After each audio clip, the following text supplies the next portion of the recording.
Save, save us from the misery. Mr. Government, government, give the people what they.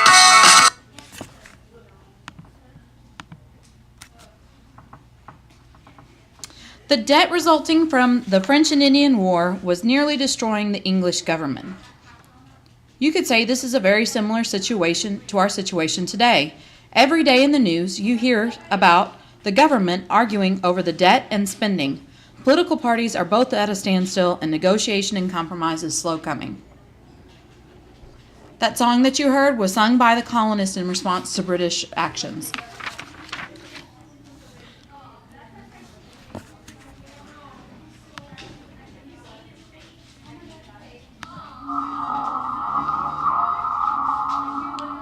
It's eerie music because of what's coming.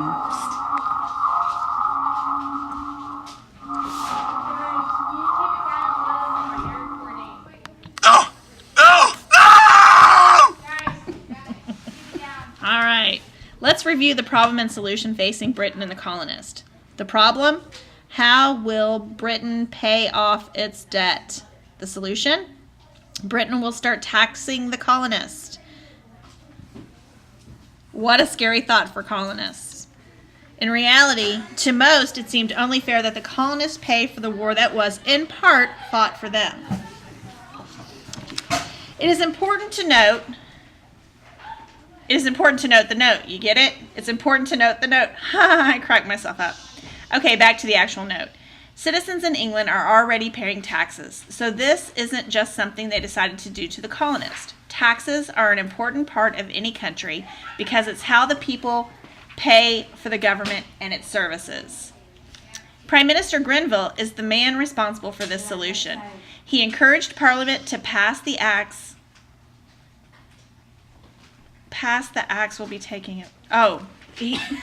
He encouraged Parliament to pass the acts we will be talking about next. Let's take just a second, though, and discuss the title Prime Minister. In Britain, they are ruled by a parliamentary system. Of course, the kings and queens still have power as well, especially during this time with King George III. However, as time passes on, the monarch's power will become more and more restricted. Today, the Queen still has some power, but her position is more ceremonial. The Prime Minister is the head of the political party who has the most seats in Parliament. This usually changes every 5 years or whenever a new political party takes over the majority seats. The Prime Minister has similar power to our President. Prime Minister Grenville and King George III are going to really try to exert their power over the colonies. It will be these actions that push the colonists into rebellion. Oh, the blanks. Sorry. I'm sorry. I forgot about the blanks. I didn't know what you were pointing to. Okay, sorry. Solution is Britain will tax the colonists. Note, citizens in England are already paying taxes. Okay, you see it's in orange, and remember last time we said anything in orange was really important. Anything in any different colors is really important. Okay, yeah, anything in any different color. And then like if I use the special font, that also is a big hint that it's important too.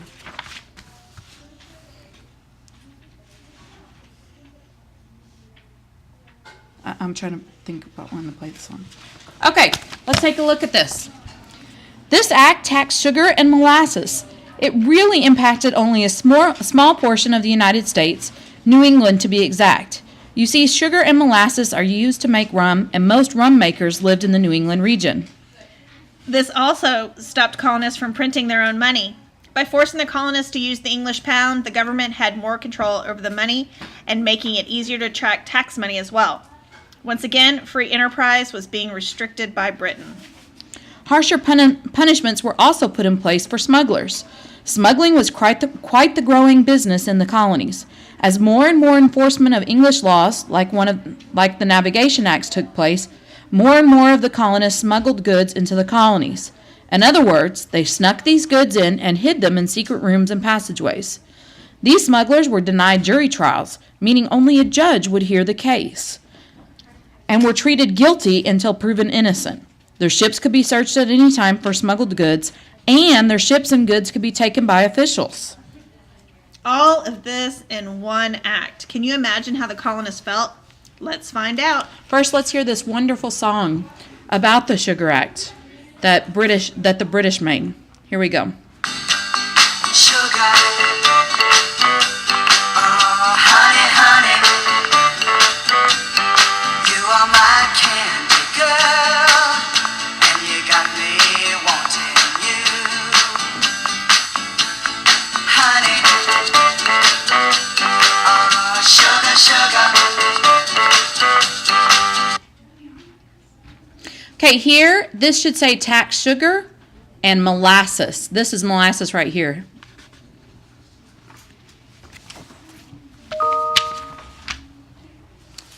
The colonists couldn't have been more upset. This act was an entire violation of their rights as English citizens. The first argument that the colonists presented was the fact that the colonists did not elect representatives to Parliament. And according to English law, the Magna Carta to be exact, only elected representatives can pass tax laws. This led to the common protest slogan, "No taxation without representation." By the way, you're going to hear this a lot in this unit. Here's an actual recording of some colonists protesting. No taxation without representation. No taxation without representation. No taxation without representation. Now, this argument did have some valid points. For one, that is what English law stated. However, only wealthy property-owning citizens in England were allowed to vote.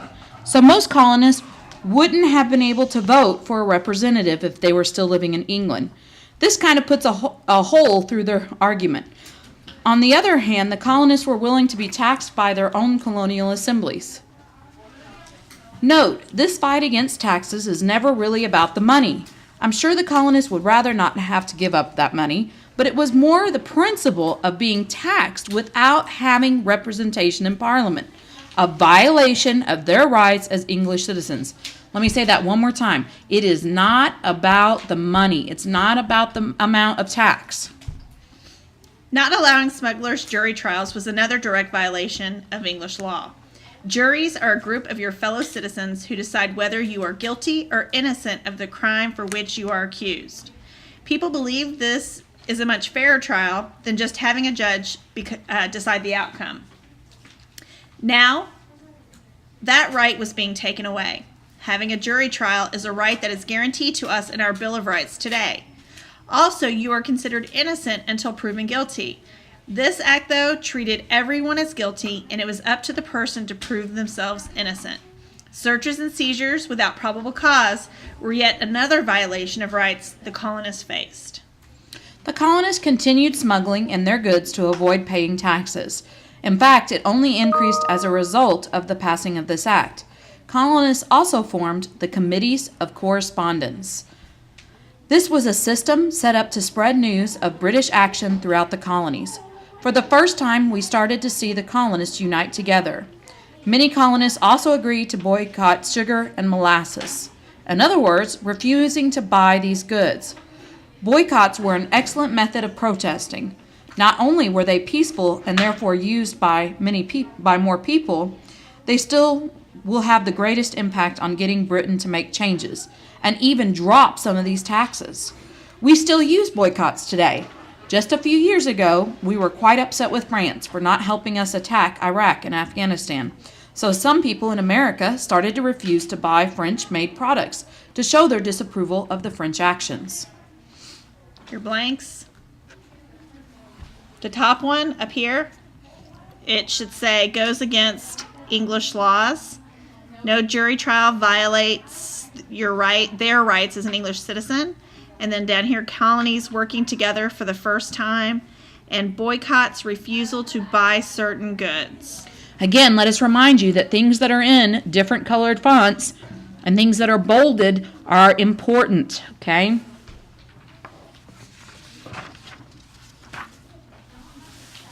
Can you believe the colonists created another song? This song represents the Stamp Act.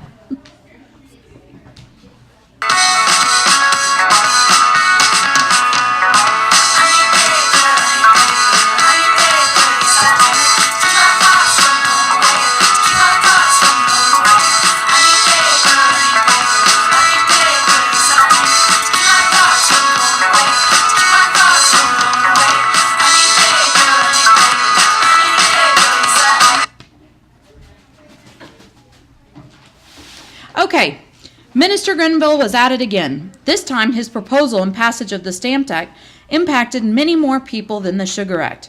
Here's a soundbite from Minister Grenville as he was proposing the Stamp Act to Parliament.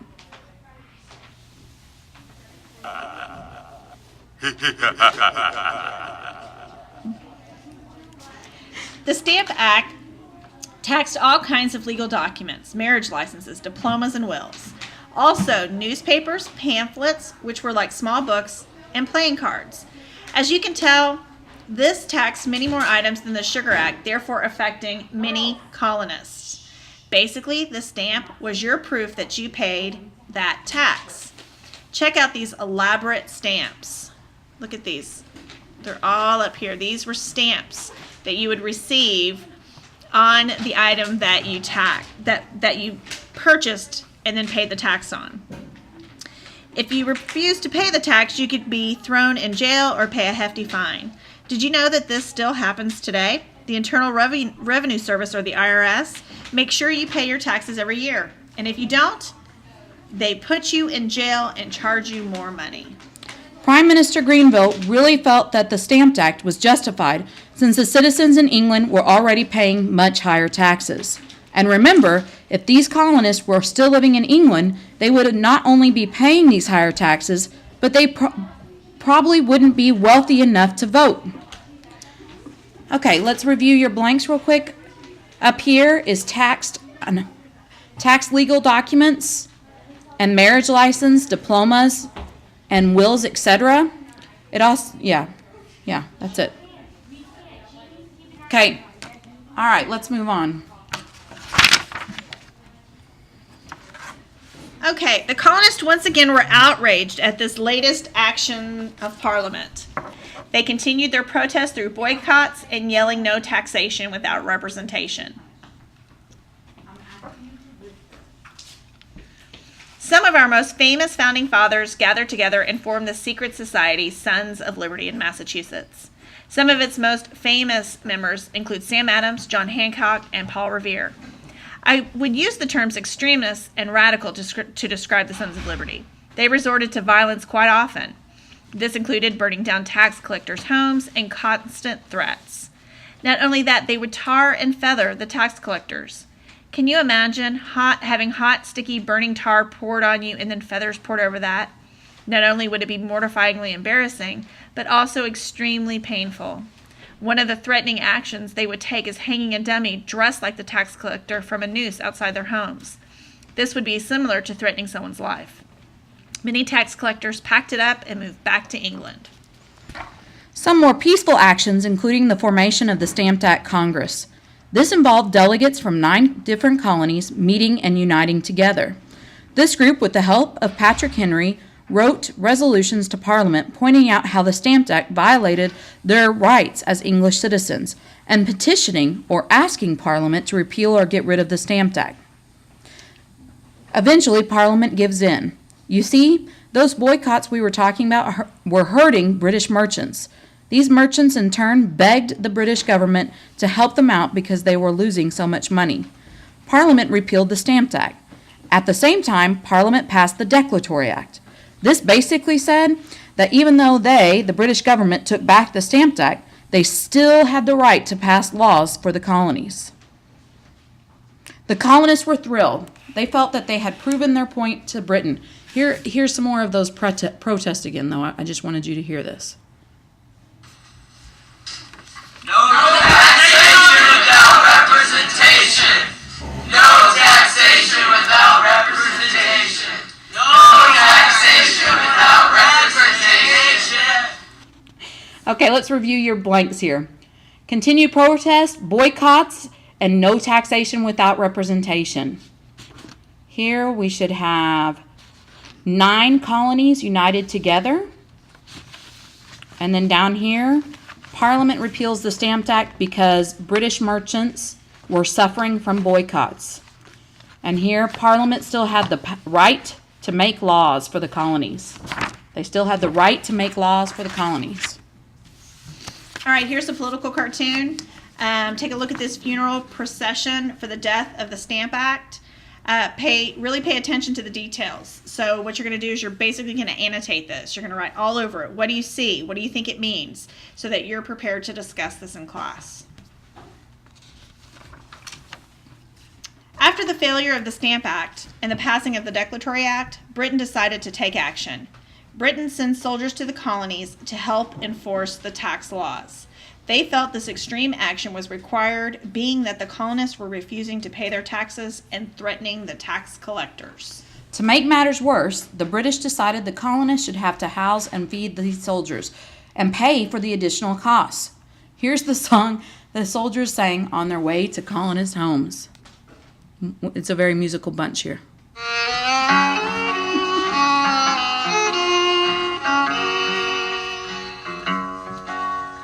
Home, home on the range, where the deer and the antelope play. To review your blanks, right here it should be forced colonists to house and feed soldiers. Colonists were outraged once again with the king and parliament's blatant violation of their rights. English law clearly stated no standing armies in peacetime, and here once again was an army in action during peacetime. The colonists really felt like they were being treated as second-class citizens compared to the people living in England. The tension between the colonists and soldiers finally erupted into violence in what became known as the Boston Massacre. On the streets of Boston, a crowd of colonists gathered as they discussed their dislike of having soldiers present. Soon, a group of soldiers walked by. The crowd began throwing rocks and snowballs filled with rocks at the soldiers and calling them names. The soldiers fought to defend themselves when they heard someone yell, "Fire!" In the end, 5 colonists lay dead. Among the dead, Crispus Attucks. He was half African, half Native American colonist. He became the face of the Boston Massacre, an innocent bystander who was mowed down by the guns of the British. The Sons of Liberty turned this event into the Boston Massacre. This engraving shown here was carved by Paul Revere. It was then copied and printed throughout the colonies and used as propaganda to increase anti-British feelings. It did just that. Now, it's important to realize that we are still 6 years away from declaring our independence. No one is even thinking of this as a possibility. Most colonists are simply dissatisfied with the King, Prime Minister Grenville, and Parliament and want changes made. Can you believe those colonists wrote another song to commemorate this historical event? I can't.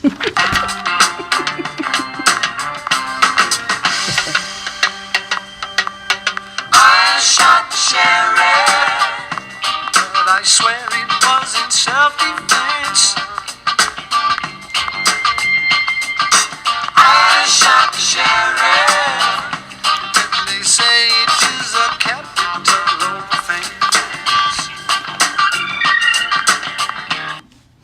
Right here, it should be violates their rights as English citizens.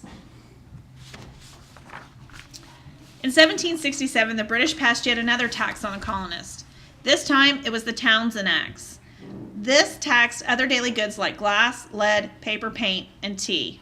Once again, this act has a major impact on the colonists on the colonies as they deal with everyday goods. This act also allowed British officials to use writs of assistance. This allowed British officials to search private property for smuggled goods. No search warrant or probable cause was needed. Think about today. The police have to have a search warrant in order to search your home. I'm sure that you have seen this on TV several times. In order for the police to get a search warrant, they must have probable cause. In other words, they have to have some sort of evidence of what they hope to find inside your house. However, this writ of assistance allowed officials to search your home anytime they wanted. And this is what the British sang as they came to your door. Kick in the door, waving the 4-4. All you heard was Papa, don't hit me no more. Kick in the door, waving the 4-4. All you heard was Papa, don't hit me no more. Kick in the door, waving the 4-4. All you heard was Papa, don't hit me no more. Kick in the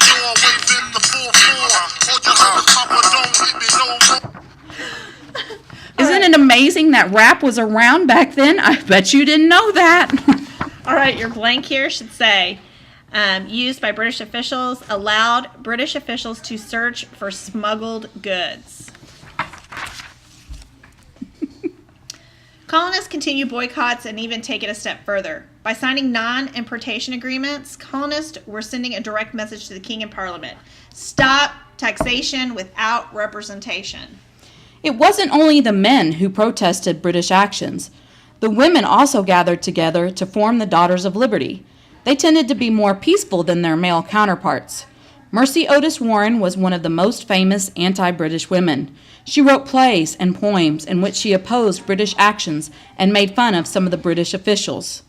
Once again, the colonists pointed out the violation of rights, illegal searches and standing armies in peacetime. English law protected citizens from searches without probable cause. All right, your blanks right here. Continued boycotts and protests. And then right here, no taxation without representation. And that's your notes for this time.